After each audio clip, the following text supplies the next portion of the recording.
जय जिनेंद्र दोस्तों, जय जिनेंद्र। मन की बात भाग 6 में आपका स्वागत है। मित्रों, आज मैं आपसे दक्षिण दिशा के मकानों के बारे में बात करना चाहूँगा। साउथ फेसिंग मकानों के बारे में बात करना चाहूँगा। अक्सर लोगों की धारणा होती है कि साउथ फेसिंग मकान शुभ फल नहीं देते। साउथ फेसिंग मकानों में अगर हम रहेंगे तो कष्ट आएंगे, दुख आएंगे, लेकिन ऐसा नहीं है। कोई भी दिशा अनुकूल परिस्थितियों में शुभ फल प्रदान करती है और प्रतिकूल परिस्थितियों में अशुभ फल प्रदान करती है। ये सबको समझ में आ जाना चाहिए। सबसे मुख्य बात क्या होती है भवन निर्माण करने में? सबसे पहले ये देखा जाता है कि जिस भी फेसिंग का हमारा मकान है, चाहे दक्षिण मुखी हो, तो वास्तुशास्त्र का नियम है, अगर दक्षिण और पूर्व फेसिंग के जितने भी मकान हैं, जितने भी भवन का निर्माण होता है, उसमें राइट हैंड की ओर प्रवेश करते समय राइट हैंड की ओर मुख्य द्वार बनना चाहिए। जितने भी पश्चिम दिशा के और उत्तर दिशा की ओर फेसिंग वाले मकानों पर जब हम भवन निर्माण करते हैं तो लेफ्ट हैंड की ओर मुख्य द्वार बनाना चाहिए।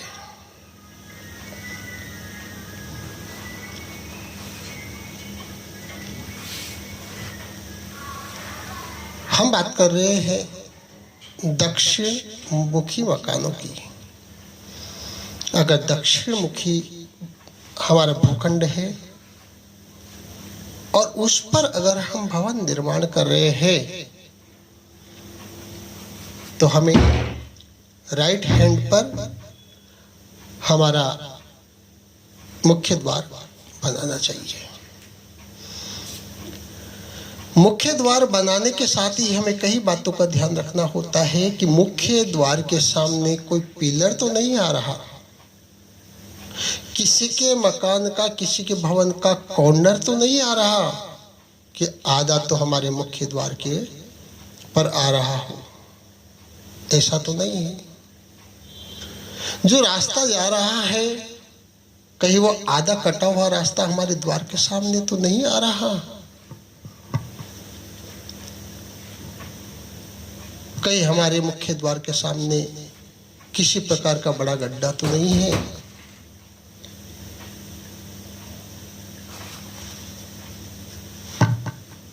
बहुत सारी बातों का ध्यान रखना होता है।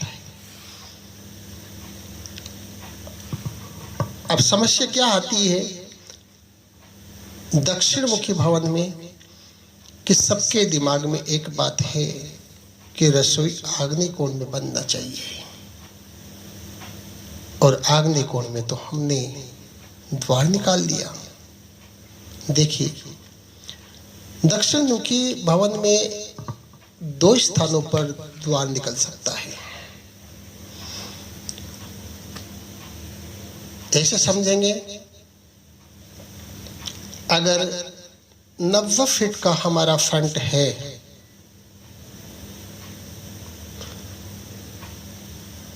तो एक द्वार तो हमारा आग्नेय कोण से दूसरा भाग यानी जो प्रवेश द्वार है उसका जो मध्य भाग, सेंटर पॉइंट आना चाहिए, वह दूसरे भाग में आना चाहिए। जैसे 90 फीट का फ्रंट है तो आग्नेय से 20 फीट पर, जहां पर 20 फीट आ रहा है, उस 20 फुट के पॉइंट पर हमारा प्रवेश द्वार का सेंटर पॉइंट आना चाहिए। या फिर आग्नेय कोण से चौथा भाग, यानी कि 4 भाग, यानी कि जहां पर 40 फीट आ रहा है वो 40 फीट हमारे 40 फीट मतलब 30 से और 40 फीट चौथा भाग, 30 से और 40 फीट के बीच में हमारा मुख्य द्वार का सेंटर पॉइंट आना चाहिए। यहां पर 11 से और 20 फीट के बीच में मुख्य द्वार का सेंटर पॉइंट आना चाहिए। लेकिन कई लोग गलती कर देते हैं, राइट हैंड की जगह लेफ्ट हैंड पर मुख्य द्वार बना देते हैं। मैंने पहले भी बताया था कि मुख्य द्वार भवन का प्रवेश द्वार ऊर्जा का मुख्य स्रोत होता है, ध्यान रखना। अगर हमारा प्रवेश द्वार ही गलत स्थान पर बन गया या प्रवेश द्वार ही अशुद्ध हो गया, प्रवेश द्वार ही दोषपूर्ण हो गया,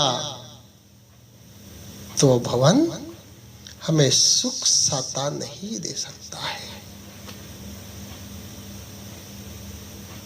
अगर लेफ्ट हैंड की ओर बना दिया, यानी कि साउथ वेस्ट में अगर मुख्य द्वार बना दिया, उस परिवार कभी भी सुख समृद्धि को प्राप्त नहीं हो सकता है। आर्थिक स्थिति से सुदृढ़ नहीं हो सकता है। उस परिवार के अंदर अगर 1 करोड़ रुपए महीना का भी इनपुट होगा तो इतना ही आउटपुट तैयार हो जाएगा, अर्थात खर्चा भी इतना ही बढ़ जाएगा।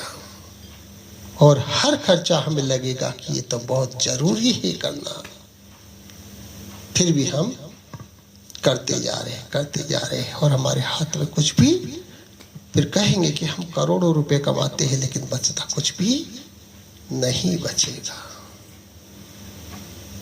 इसलिए मुख्य बात यही है कि दक्षिण मुखी भवनों में आग्नेय से दूसरे भाग अथवा चौथे भाग में मुख्य द्वार देना चाहिए। अब वहां पर हमने मुख्य द्वार दे दिया। आप मुख्य द्वार से लेफ्ट हैंड के कॉर्नर पर, वह भी आपका आग्नेय माना जाएगा,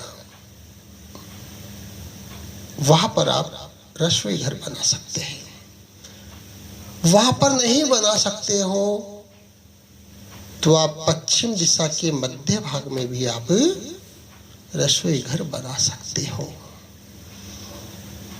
वहां पर भी अगर नहीं बना सकते हो तो थर्ड चॉइस, तीसरी चॉइस, तीसरा ऑप्शन वायव्य कोण।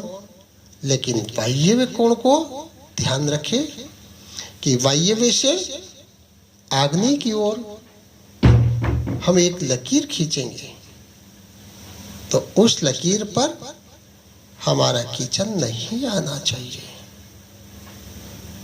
उस लकीर से पश्चिम दिशा की ओर, अर्थात वायव्य कोण से थोड़ा सा छोड़कर पश्चिम दिशा की ओर हमें रसोई घर बनाना चाहिए। मत डरो, डरने की आवश्यकता ही नहीं है कि दक्षिण मुखी भवन है तो हम इस पर भवन नहीं बनाओ या इस पर नहीं रहेंगे, इस पर रहेंगे तो हम दुखी रहेंगे, बीमार होंगे, व्यापार नहीं चलेगा। नहीं, ऐसा नहीं है। उसका निर्माण उसके अनुरूप करना चाहिए। दूसरी परेशानी क्या आती है दक्षिण मुखी भवनों में कि अगर दक्षिण मुखी भवनों में हमें ऊपर बनाना है तो एक धारणा हमारी क्या बनी हुई है कि उत्तर दिशा ऊंची हो, उत्तर दिशा नीची होना चाहिए और दक्षिण दिशा भारी होना चाहिए। अब अगर हमें ऊपर आदि छत पर निर्माण करना है, अब हमने आगे की ओर निर्माण कर दिया और पीछे हमने खाली छत को छोड़ दिया, फिर हम कहेंगे कि उत्तर दिशा को खाली छोड़ना पड़ा। नहीं, ऐसा कदापि नहीं करना चाहिए। आप निर्माण उत्तर दिशा में कराओ, कोई तकलीफ नहीं है। कमरे उत्तर में बनाओ, उत्तर के बाद आगे का आप जो स्पेस छोड़ते हो दक्षिण दिशा में, उसकी छत को खाली मत रखो। आशीषी पूरी करा दो, छत पूरी करा दो, पीछे कमरे बना करके और आगे की तरफ खाली छोड़ देना चाहिए।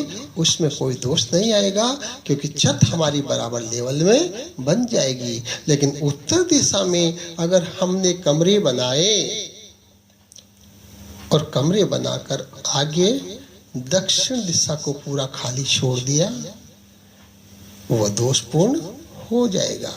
तो दक्षिण मुखी भवनों में इस बात की सावधानी बरतनी पड़ती है कि हमें अगर ऊपर की मंजिल हम बना रहे हैं तो पूरे फ्लोर पर आरसीसी बनाकर आगे वरांडा छोड़ देना चाहिए, लेकिन आरसीसी पूरी छत पर डालना चाहिए। कई गलतियां दक्षिण मुखी भवनों में लोगों से होती है और उन गलतियों का खामियाजा उन्हें भुगतना पड़ता है। तो उनके दिमाग में क्या आता है कि दक्षिण मुखी भवन खराब होता है। जितने भी देखे अधिकतर लोग दुखी है। अधिकतर लोग दुखी इसीलिए होते हैं क्योंकि अधिकतर दक्षिण मुखी भवनों में ये गलतियां हो जाती है। तो ध्यान रखना, घबराने की बात नहीं है, डरने की बात नहीं है। मन की बात आज मैंने आपसे की है। आप मेरे भाई हो, मेरे बहन हो, मेरे समाज के बंधुगण हो, मेरे परिवारजन हो।